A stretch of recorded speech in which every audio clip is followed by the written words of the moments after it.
We're joined now by the head of Monash University's Health, Law and Ageing Research Unit, Professor Joe Ibrahim. Joe, good morning to you. Good morning, Michael. Is there any reason, in your view, why on the 1st of June, every aged care worker in Australia should not have been at least vaccinated with one dose? Well, no, it's not clear at all, Michael. We should have had this done. The federal government promised that it would be done back in February, and they told us that they had at least 1 million doses of the Pfizer vaccine available at the start of April. So we know where the homes are, we know where the workers work. We should have been able to get to them and convince them to be vaccinated. And should aged care workers have been forced to get vaccinated? I think being forced is a whole other question. I think what you want to do is to say the reasons why it's in the interest of the worker and the staff and the residents and the community as a whole. Mandating vaccination requires considering both the legal and human rights as well as the public health aspects.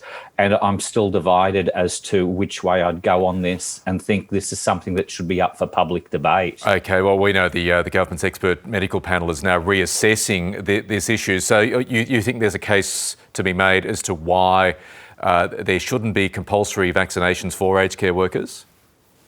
I think there's a case to be made, and I think it's got to extend beyond the chief medical officers. I think we need here to be involving human rights experts as well as the union and the workers themselves.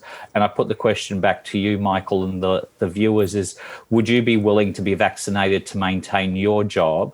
And what have we done to date to convince the workers to be vaccinated? Because my impression is that we haven't put out our very best efforts to persuade them that it's the right thing to do. Well, and it's always best to get people to do the right thing voluntarily rather than forcing them. Well, I mean, the lack of an effective communications campaign, you're so right, is another issue altogether. To answer your question, yes, I would be vaccinated. I've had the first dose of AstraZeneca. And I'll pose a hypothetical question to you. Do human rights concerns outweigh the prospect, hypothetical still, of another 655 deaths in aged care because people aren't vaccinated?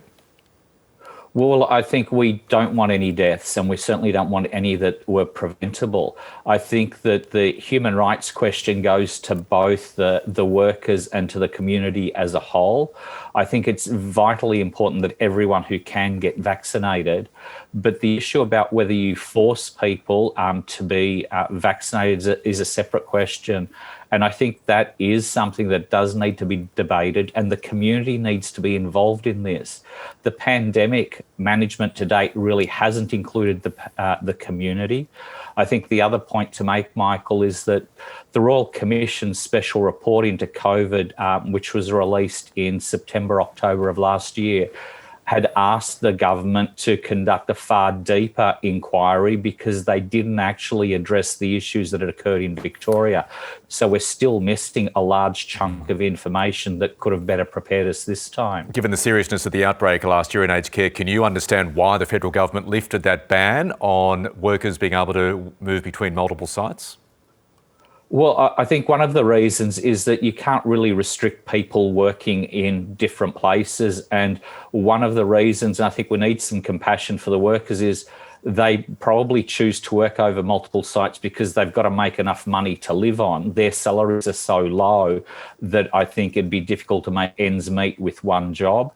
The other aspect to note is a lot of the homes are owned by a single provider, and they may be asking the workers to be working across multiple sites. So I think we need to be very careful about when we pass judgment on these personal care workers who are getting $20 an hour and really are keeping the system ticking over. We should be helping them to do a better job, and we should be helping them to understand why vaccination is important. And we should especially be making vaccination easy for them to get. I think, as you said, as the broadcast noted, the workers would only be vaccinated if there were leftover vaccines from the residents, was the approach the federal government had taken, which clearly was not going to be a successful strategy.